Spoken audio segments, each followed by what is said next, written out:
Hey guys, good news! For those of you looking to retire or stay long term in the beautiful country of Malaysia, there's a newly revamped MM2H program that has much lower requirements compared to before, so that it's much easier for you to stay in Malaysia for the long term.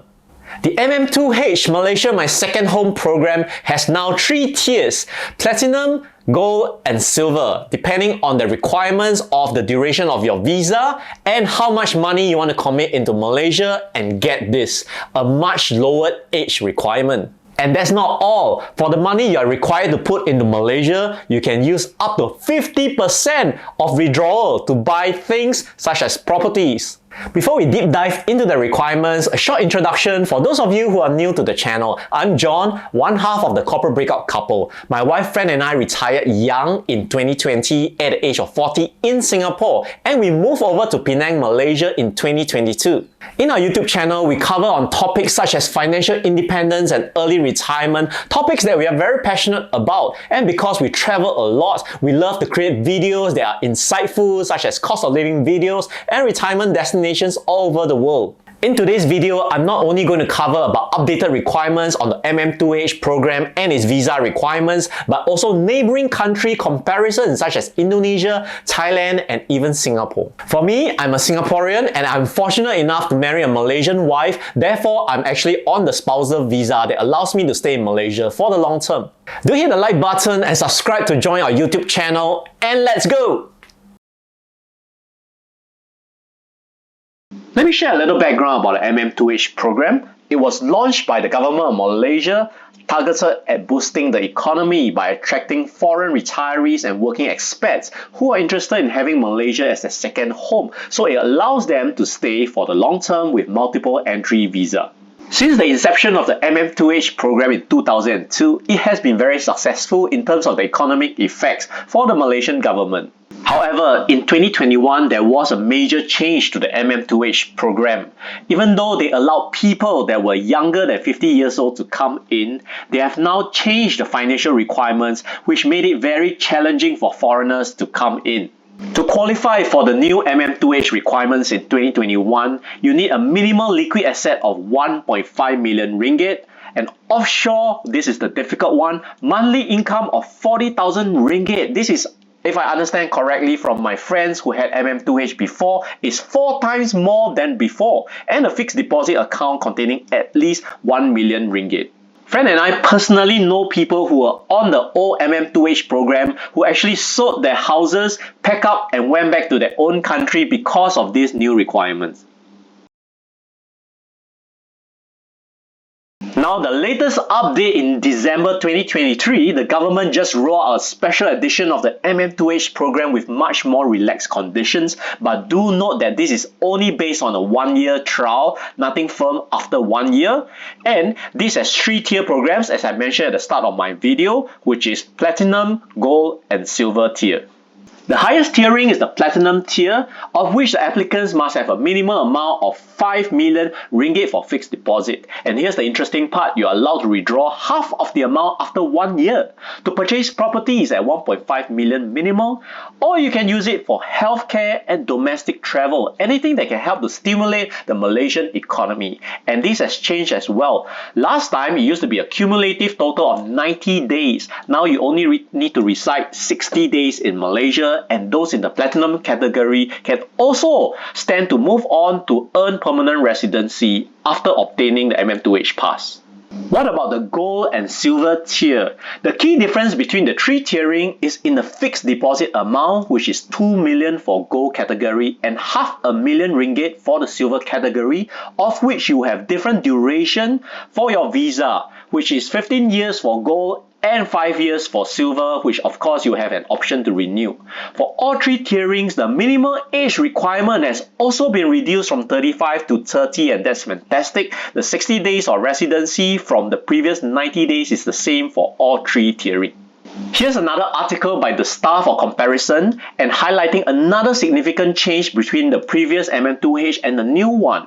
Previously, it includes only a spouse and the child under 21. The updated program has now been extended to dependents aged 21 to 34 who are not working or married in Malaysia, and parents-in-law are eligible as dependents as well. Now, the MM2H program that I've been talking about so far refers to the federal program, which covers 12 out of 13 states in West and East Malaysia, including Sabah. The one state that is not talked about is Sarawak, because Sarawak has its own MM2H program, and I would like to run some comparisons. Let me highlight a few key differences between the two different MM2H programs. For one, for Sarawak, you are required to stay a total of 13 days, cumulative days that you can move in and out of Sarawak for 1 year. For now, the federal MM2H is 60 days. Previously, it was 90 days. Now it's 60 days, and that's one key comparison. For the financial requirements, as of the latest update for the federal MM2H, the silver tier requires you a minimum of 500,000 ringgit, whereas for Sarawak, it requires you to have a minimum of 150,000 ringgit in your fixed deposit account. And as of the latest changes for the federal MM2H requirements, it no longer requires you to have any annual income. While for Sarawak MM2H, you still require to have a minimum of 84,000 ringgit per year. One of the key reasons for Malaysia to enhance its MM2H program is to stay competitive with its neighbour, such as Indonesia. I covered the Indonesian retirement visa previously in my retirement video for Bali. Do check it out. Here are the requirements again. For those who can apply for it, you need to be minimum 55 years of age, so this is strictly a retirement visa. And the other requirements such as earning 18,000 USD a year, obtaining health insurance in Indonesia, having a rental agreement for at least 1 year, of course you need a place to stay, and hiring a maid or domestic helper or driver in Indonesia, which is pretty cost effective, and there are about 50 over countries over here who qualify for this retirement visa in Indonesia.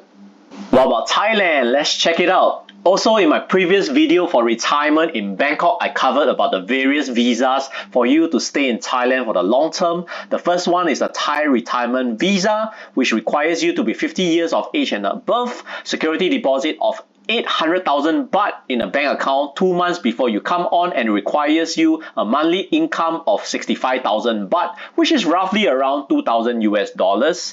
And the other requirements are pretty straightforward. But the one that I feel is really competitive is the Thai Elite Visa, which has also multiple tierings, 4 tierings in fact. This one is actually quite straightforward.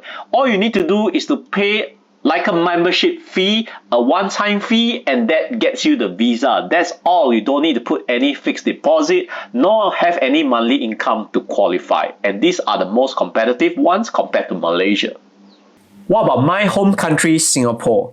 As you all know, Singapore is a tiny nation, a tiny red dot in the world map, and its population has been rapidly increasing over the last few years. And the Singapore government has projected with a white paper that the population will hit around 6.9 million in 2030. And that means it's not exactly the government's interest to attract retirees into Singapore, and therefore there's no current retirement visa available.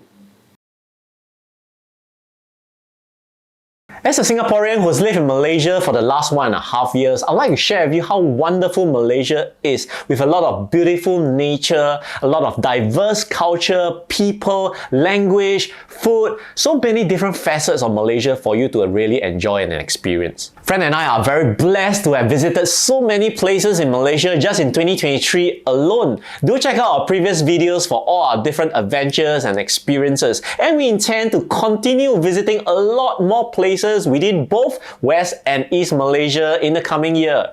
Being an early retiree myself, it gave me the time freedom for me to explore, to have the mobility, the flexibility, and the different choices for us to visit different destinations. Friend and I would really love for you to experience this time freedom for yourself and embark on a journey of self-discovery to learn and grow, and perhaps gun for financial independence or early retirement. This is why Fran and I set up the Breakout Academy, so that we can encourage, we can support, we can share the good stuff, and we can get everyone together in a community, like-minded people with aligned goals, so that we can all walk towards the same path, towards similar purposes, and learn and grow together. If you'd like to find out more about this awesome Breakout community that we have created, do click on the link below. I hope today's video has given you a great update about the various options that you can now consider to retire or stay long-term in Malaysia. I hope you have enjoyed watching this video. Stay updated and stay woke. Do like this video, share and subscribe to our channel to join our YouTube family. See you next time!